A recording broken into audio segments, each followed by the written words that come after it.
जय हिंद दोस्तों, स्वागत है आपका पुश एकेडमी में। हम लोग ऑक्सफोर्ड बेबी इंग्लिश ट्रांसलेशन पढ़ रहे हैं और इसमें हम लोग लगभग आधा लेसन्स ख़त्म कर चुके हैं। हम लोग 8 लेसन पढ़ चुके हैं। लास्ट वाली वीडियो में लेसन नंबर 8 पढ़े थे। आज की वीडियो में हम लोग लेसन नंबर, थोड़ा सा जूम बैक कर रहा हूँ, लेसन नंबर 9 पढ़ेंगे, निगेटिव सेंटेंसेज। जो आपके लेसन नंबर 9 है, निगेटिव सेंटेंसेज, इसके बारे में पढ़ेंगे, देखेंगे और समझेंगे। तो चलिए बिल्कुल हम लोग आसान तरीके से पढ़ते हैं। अगर आप बिल्कुल नए हैं और पहली बार ये वीडियो देख रहे हैं, तो अगर जेन्युइनली आप अंग्रेजी पढ़ना लिखना बोलना सीखना चाहते हैं तो मुझे लगता है कि शुरू से देखने की ज़रूरत है। इसमें आपको लगभग 15-16 वीडियो मैं अब तक बना चुका हूँ। आप अगर कहेंगे कि अरे ये तो बच्चों की किताब है, बेबी वाली है, तो इसमें जो ट्रांसलेशंस दिए हुए हैं एक बार बना के देखिए, आपको आता है कि नहीं, पसीने छूट जाएंगे। और साथ में मैं आपको जो कंसेप्ट बता रहा हूँ वो कंसेप्ट मायने रखते हैं कि वो कंसेप्ट जो तरीका है उससे आप जैसे नींव मजबूत होता है ना, और उस नींव अगर मजबूत होगा तो कई तल्ला घर बना देंगे, समझ रहे हैं, कई स्टोरी बिल्डिंग आप बना देंगे। तो वो मायने रखता है, नींव मजबूत होना चाहिए। तो हम लोग पढ़ेंगे निगेटिव सेंटेंसेस, ठीक है। तो सबसे पहले मैं क्या करता हूँ, आपको पता ही है कि इससे संबंधित आपको कुछ कंसेप्ट बताता हूँ और कंसेप्ट के बाद से मैं फिर आगे सारी चीज़ें पढ़ाता हूँ, ठीक है। तो इससे रिलेटेड मैं आपको कुछ कंसेप्ट बताता हूँ, उस कंसेप्ट को आप लोग सीखिए, जानिए, समझिए, उसके बाद से हम लोग आगे की तरफ बढ़ेंगे, ठीक है। तो चलिए थोड़ा सा इसको मैं जूम कर लेता हूँ ताकि चीज़ें अच्छे से समझ में आए, ठीक।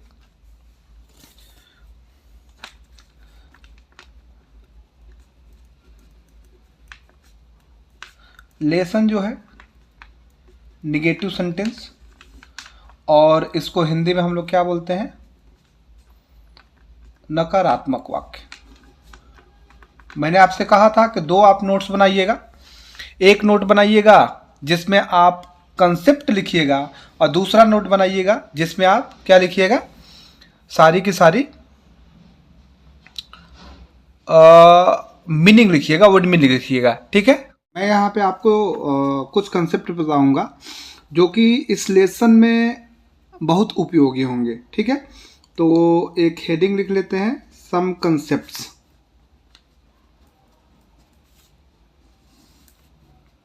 ठीक है। इसको आप बिल्कुल समझिएगा और नोट करते चलिएगा। कंसेप्ट नंबर 1 ये बोल रहा है कि देखिए, नकारात्मक वाक्य हम लोग किसको बोलेंगे, एक ऐसा वाक्य जिसमें नहीं का प्रयोग होता है। एक ऐसा वाक्य जिसमें नहीं का प्रयोग होता है उसको नकारात्मक वाक्य बोलेंगे। और यहाँ पे जो है ना बाबू, कि नहीं के लिए हम लोग किसका प्रयोग कर रहे हैं, नॉट का प्रयोग कर रहे हैं। नॉट का प्रयोग यहाँ पे किसके लिए कर रहे हैं, नहीं का प्रयोग कर रहे हैं, ठीक है। तो याद रखिएगा, यहाँ पे नहीं के लिए हम लोग नॉट का प्रयोग करेंगे। और यदि किसी वाक्य में नहीं का प्रयोग होता है तो नकारात्मक वाक्य बोलते हैं, अर्थात यहाँ पे नॉट का प्रयोग करेंगे, निगेटिव सेंटेंस कहेंगे यहाँ पे। ये कंसेप्ट नंबर 1 हो गया।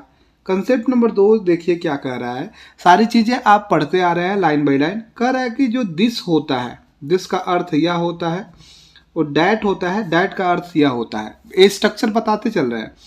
दिस और डैट के बाद से ना हम लोग यहाँ पे इस का प्रयोग कर रहे हैं। इस आपका कैसा वर्ब है, सिंगुलर वर्ब है। आपको पता है दिस और डैट के बाद से इसका प्रयोग होता है। दिस और डैट के साथ हम लोग इसका प्रयोग करते हैं। और यहाँ पे नहीं के लिए क्या लगाएंगे, नॉट लगाएंगे। क्या लगाएंगे, नॉट। नहीं के लिए नॉट लगाएंगे। उसके बाद से अगर वाक्य में आवश्यकता हो, वाक्य में आवश्यकता हो तो आप क्या प्रयोग कीजिएगा, ए और एन का प्रयोग कीजिएगा। आपको पता है ए और एन का प्रयोग मैं बता चुका हूं, बहुत अच्छे तरीके से मैं बताया हूं। जब आवश्यकता हो, ए और एन का प्रयोग हम लोग कैसे करेंगे, जब आवश्यकता हो। जब आवश्यकता हो तब हम लोग ए और एन का प्रयोग करेंगे और इसके बाद से अदर वर्ड्स, दूसरे शब्द लिख देंगे, फिर जाके हम लोग क्या कर देंगे, फुल स्टॉप दे देंगे। ये हमारा स्ट्रक्चर होगा, ये हमारा स्ट्रक्चर होगा। दिस और डैट के बाद से इसका प्रयोग करेंगे, फिर नॉट का प्रयोग करेंगे, अगर आवश्यकता है तो ए और एन का यूज करेंगे, ए और एन का यूज करेंगे। उसके बाद से अदर वर्ड अर्थात दूसरे शब्द वाक्य में जो होंगे लिखेंगे। एक चीज यहाँ पे ध्यान देने योग्य है, इज नॉट जो है ना बाबू, इज और नॉट है, इसको हम लोग इस प्रकार भी लिख सकते हैं। कैसे लिख सकते हैं, इस प्रकार लिख सकते हैं। इज नॉट को इस प्रकार लिख सकते हैं और इसको हम लोग हिंदी में क्या पढ़ते हैं, हिंदी में हम लोग क्या पढ़ते हैं, इजंट पढ़ते हैं। बिल्कुल ध्यान देने योग्य बात है कि इज नॉट को हम लोग ऐसे लिख सकते हैं और इसको इजंट पढ़ते हैं। अब इस पे कुछ एग्जाम्पल्स हम लोग देख लेते हैं, जैसे इस स्ट्रक्चर पे एग्जाम्पल आपको बता देते हैं। एक एग्जाम्पल है कि यह बालू नहीं है, यह बालू नहीं है, एक एग्जाम्पल ये है, ठीक है। तो आपको पता है यह के लिए क्या लिखेंगे हम लोग, दिस लिखेंगे। दिस के साथ आपको पता है इज का प्रयोग होता है। अब कई लोग बताते हैं है के सेंस में होता है, तो सही बात है के सेंस में यहाँ इज का प्रयोग हो रहा है। तो दिस के बाद इसका प्रयोग करेंगे, फिर नॉट, यहाँ नहीं है ना, तो इसके लिए हम लोग नॉट का प्रयोग कर देंगे। फिर हम कहेंगे ए और एन का प्रयोग करेंगे। ए और एन का प्रयोग अदर वर्ड मतलब दूसरे शब्दों को देखकर ही करेंगे। तो दूसरा शब्द क्या, मतलब दूसरा शब्द मतलब बाकी बचा हुआ शब्द क्या है, बालू। बालू को क्या गिन सकते हैं, नहीं गिन सकते हैं। और ए और एन का प्रयोग तभी करते हैं जिसको हम लोग गिन सकते हैं। तो ए और एन लगेगा नहीं, बालू का क्या लिख देंगे हम लोग, सेंड लिख देंगे। तो ये आपका हो जाएगा दिस इज नॉट सेंड, ठीक है। इसी को आप किस प्रकार से लिख सकते हैं, दिस इज नॉट को क्या लिख सकते हैं, इजंट लिख सकते हैं, दिस इजंट सेंड। इस प्रकार से करके ट्रांसलेट कर देंगे, ठीक है। एक और एग्जांपल आपके सामने बता रहे हैं कि वह टोपी नहीं है। एक एग्जांपल यह है, वह टोपी नहीं है, ठीक। तो वह का हम लोग क्या लिखेंगे, डैट होता है, जैसे आपको पता है डैट हम लोग लिखेंगे वह के लिए। और फिर डैट के बाद क्या लगाएंगे, इज लगाएंगे। फिर यहाँ पे क्या लगाएंगे, नॉट लगाएंगे। देख लीजिए नहीं है ना। फिर कह रहा है ए और एन का प्रयोग होगा। ए और एन का प्रयोग अदर वर्ड कुछ हो देख के, तो अदर वर्ड क्या, देखिए डैट के लिए वह लगा दिए, सॉरी वह के लिए डैट लगा दिए, फिर हम लोग इज लिख दिए, फिर नहीं के लिए नॉट लिख दिए। बचा क्या है, टोपी। टोपी तो गिन सकते हैं ना, आपको मैं बताया हूं। अगर हिंदी के वाक्य में एक दे या न दे, अंग्रेजी में जब अनुवाद कीजिएगा तो आपको ए और एन लिखना पड़ेगा। अगर उस नाउन को गिन सकते हैं तो, शब्द को गिन सकते हैं तो, इस नाउन को तो टोपी तो गिन सकते हैं। तो टोपी का क्या होता है, कैप होता है, थोड़ा सा जगह छोड़ देंगे और कैप के पहले ए लगाएंगे कि एन। सबसे आसान है, मैंने आपसे क्या बताया था, जिस शब्द के पहले ए एन लगाना उस शब्द का उच्चारण कीजिएगा। उच्चारण कीजिए तो कैप क से लिखेंगे, और क क्या है, व्यंजन है। व्यंजन जब आता है उच्चारण का पहला अक्षर तो ए लगाते हैं। तो this is not a cap, ठीक है।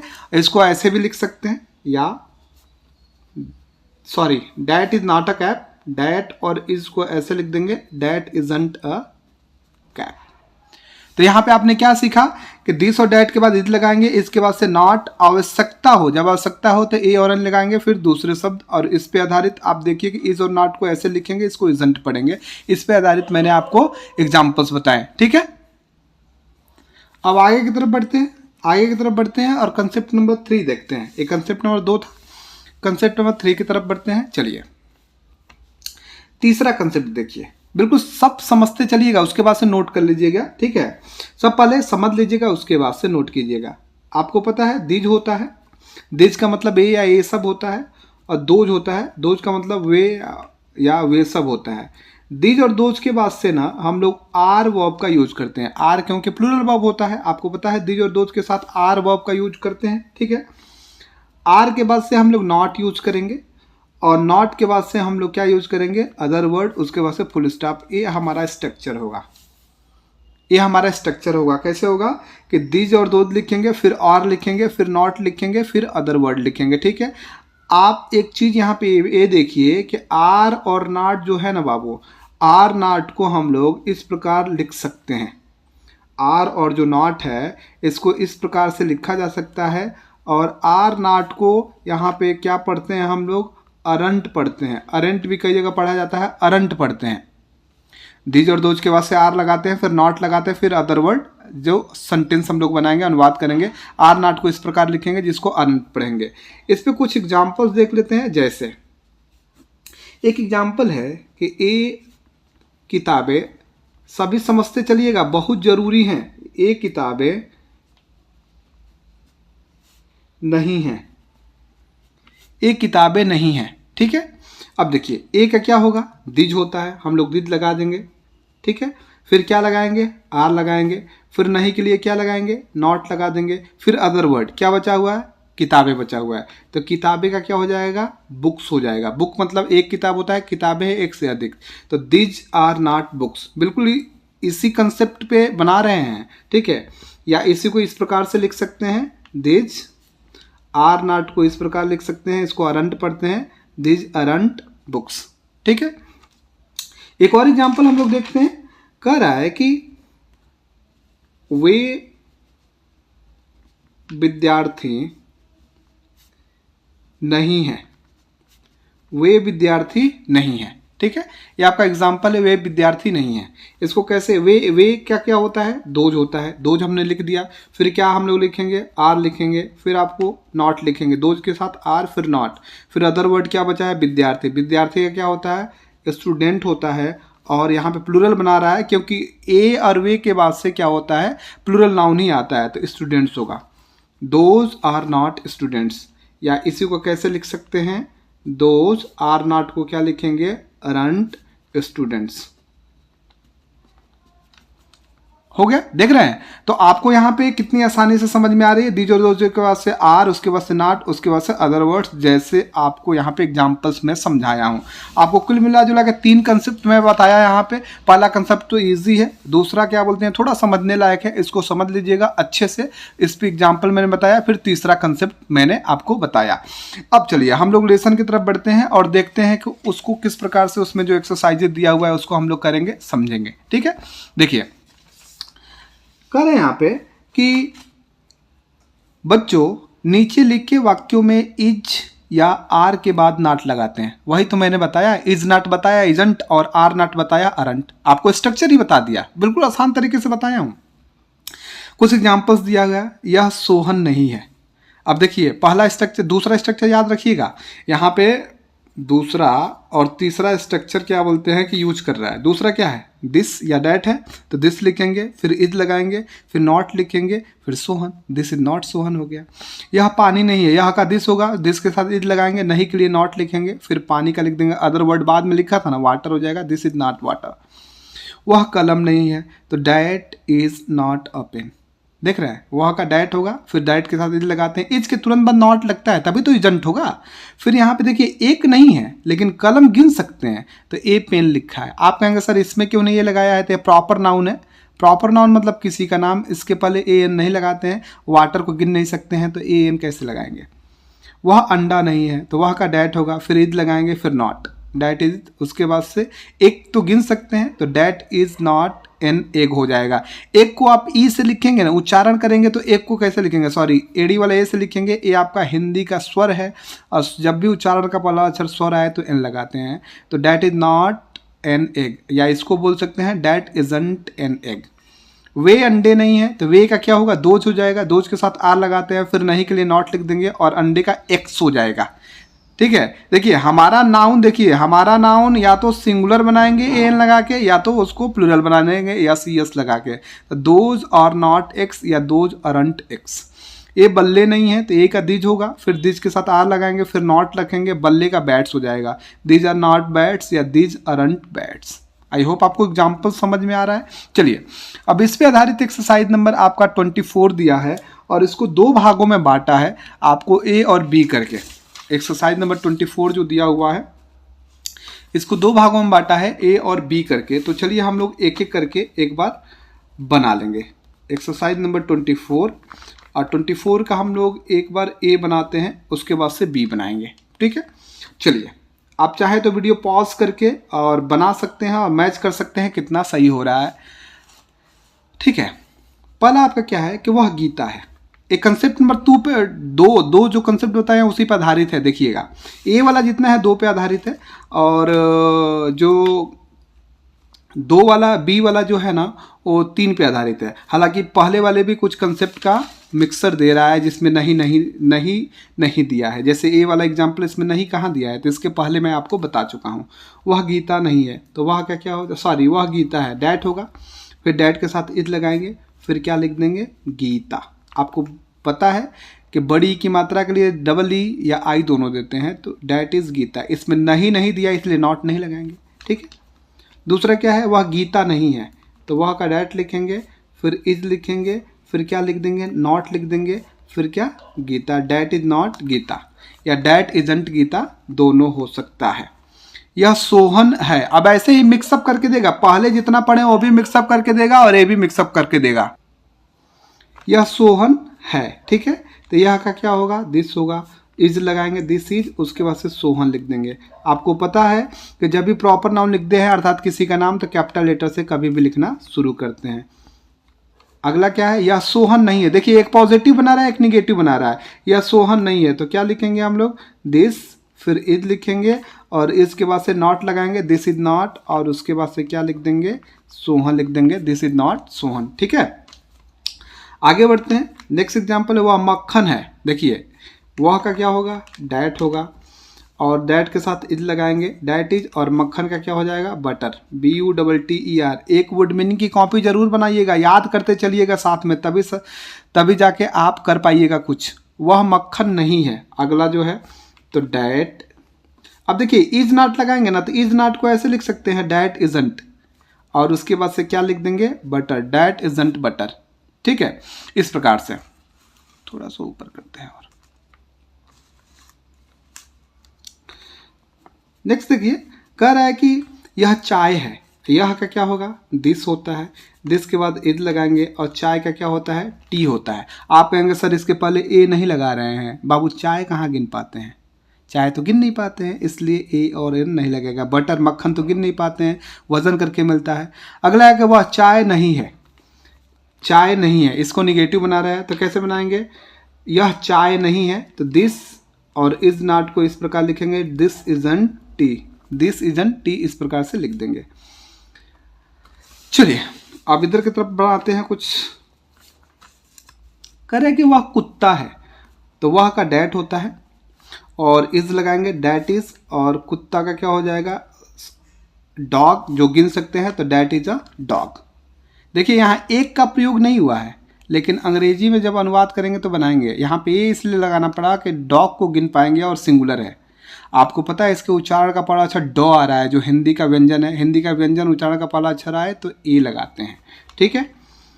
अगला कर रहा है वह कुत्ता नहीं है, तो वह का क्या होगा, डैट हो जाएगा, और इज नॉट को पता है, इजंट लिखते हैं, डैट इजंट अ डॉग। मैं इसलिए शॉर्ट में भी लिख रहा हूँ ताकि आप जब बोलेंगे, अंग्रेजी बोलने में शॉर्ट फॉर्म का ज़्यादा यूज किया जाता है, इसलिए इसको प्रैक्टिस करेंगे तभी तो आपको आएगा।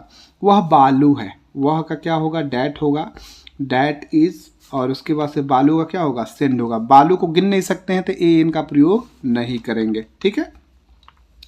वह बालू नहीं है, तो that is not send, that is not send, इस प्रकार से लिख देंगे, या डैट इज अनसेंड। यह बच्चा है, तो यह का क्या होगा, दिस होगा, ठीक है। फिर इज लगाएंगे, दिस इज, अब बच्चा का क्या होता है, चाइल्ड होता है, दिस इज चाइल्ड। साथ में आप बनाते चलिए, वीडियो पॉज करके आप मैचअप भी कर लीजिए। आई होप आपके अधिकतर अनुवाद सही हो रहे होंगे। अगर नहीं हो रहे हैं तो घबराइए नहीं, कंसेप्ट को एक बार रिवाइज कर लीजिएगा, फिर आपके सही होने लगेंगे, ठीक है। अभी तो शुरुआत है, बहुत सारी चीज़ें पढ़नी है।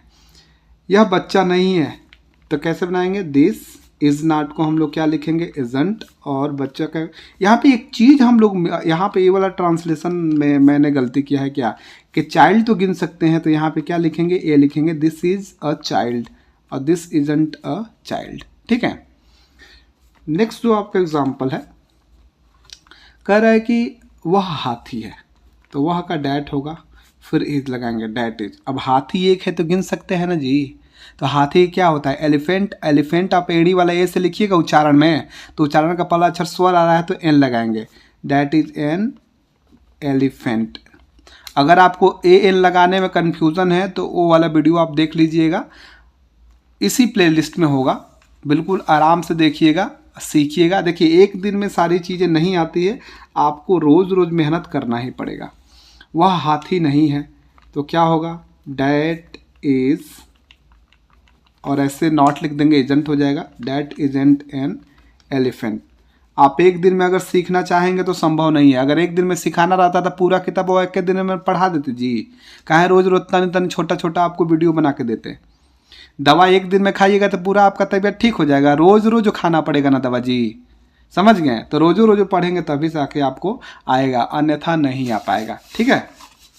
चलिए आगे कह रहा है कि वह गधा है, वह गधा है, ठीक है, यहीं पे बना देते हैं, वह गधा है, तो वह का क्या होगा, डैट होगा, फिर इज लगाएंगे। अब इसको तो गिन सकते हैं, एक गधा दो गधा। भाई जो नहीं पढ़ रहा है गिन लो कौन कौन है। तो गधा का एस होता है ASS, और एस उच्चारण में इसका हिंदी में कैसे लिखेंगे, एड़ी वाले एस लिखेंगे जो हिंदी का स्वर है, और हिंदी का स्वर है तो एन लगाइएगा, डेट इज एन एस। ठीक है। और इसको यहाँ पे कह रहा है कि वह गधा नहीं है, अगला जो है तो डेट इज नॉट या इजंट एन एस। तो आप मैचअप कर लीजिए आपका कितना सही हो रहा है। अब एक्सरसाइज नंबर 24 का जो ए है उसको मैं बना दिया हूँ, इसमें कुल 18 एग्जाम्पल्स हैं। आई होप आपके अधिकतर सही हो रहे होंगे। ठीक है, अब चलते हैं बी की तरफ, जो बी वाला है, एक्सरसाइज नंबर 24 का बी। ठीक है, चलिए बी वाले में देखते हैं कितने एग्जाम्पल्स हैं जो आपको आ रहे हैं, जो नहीं आ रहे हैं तो मैं आपको बता ही रहा हूं। जो आप कंसेप्ट नंबर आपको 3 जो बताया ना उसी पे आधारित लगभग सब है, और कुछ पहले कंसेप्ट जो मैं आपको बताया था उस पर, मतलब पॉजिटिव निगेटिव दोनों सेंटेंसेज हैं। ठीक है, पॉजिटिव वाले में नहीं का प्रयोग नहीं होगा, सीधी सीधी बात है, निगेटिव वाले में नॉट रख दीजिएगा। वे गायें हैं, वे का क्या होता है बाबू, दोज होता है, और दोज के साथ आर लगाते हैं, और गाय कह रहा है तो काउ मतलब एक गाय होता है, यस लगा देंगे, काउज गाय हो जाएगा, दोज आर काउज। वे गाय नहीं है, इसी का निगेटिव बना रहा है, दोज लिखेंगे फिर और लिखेंगे फिर नॉट लिख देंगे। कंसेप्ट नंबर 3 देख लीजिएगा, दोज आर नॉट, उसके बाद से क्या लिख देंगे, काउज लिख देंगे, दोज आर नॉट काउज। ए अंडे हैं, तो ए का क्या होता है बाबू, दीज होता है, फिर आर लिखेंगे, अंडा का एग होता है, अंडे कह रहा था एक्स लिख देंगे, दीज आर एक्स हो जाएगा। ए अंडे नहीं है तो एक आपको पता है दीज होगा, और आर लिखेंगे फिर नॉट लिखेंगे फिर क्या लिख देंगे, एक्स लिख देंगे, दीज आर नॉट एक्स। वे टोपियां हैं, वे टोपियां, इसको जरा बना के दिखाइए।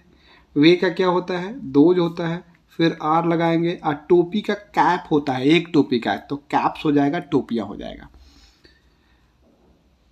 वे टोपिया नहीं है, इसको जरा बना के दिखाइए। दोज लिखेंगे, और आपको पता है कि यहाँ नहीं दे रहा है तो आर और नॉट लिखेंगे, आर और नॉट को अरंट लिखेंगे, और ऐसे क्या हो जाएगा, कैप्स हो जाएगा, दोज अरंट कैप्स। देख रहे हैं।